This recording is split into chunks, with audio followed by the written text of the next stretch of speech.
बहुत समय पहले एक छोटे से राज्य में दो रानियां रहती थीं। इन दोनों का नाम था रानी शीला और रानी माया।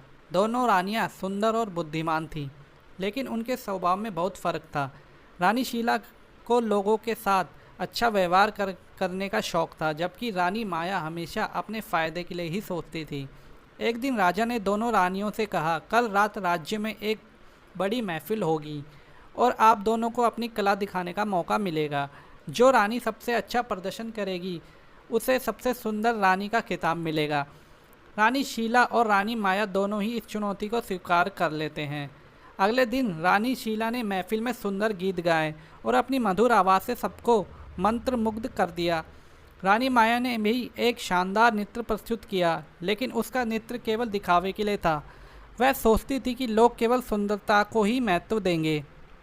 महफिल के बाद राजा ने दोनों रानियों को बुलाया और कहा, आप दोनों का प्रदर्शन बहुत अच्छा था, लेकिन जो सबसे अच्छा कार्य करेगा वह ही जीतता है।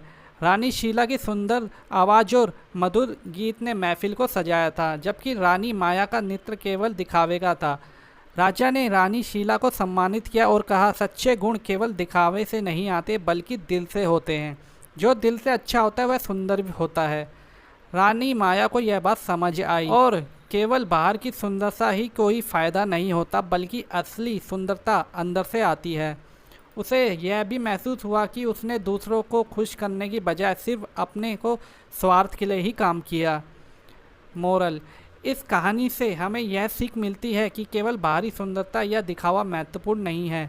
असली सुंदरता और सफलता तब तक ही मिलती है जब हम अपने कार्य और दूसरों को खुश करते हैं और अपने कर्तव्य को ईमानदारी से निभाते हैं। असली सुंदरता और सफलता तब ही मिलती है जब हम अपने कार्यों से दूसरों को खुश करते हैं और अपने कर्तव्य को ईमानदारी से निभाते हैं।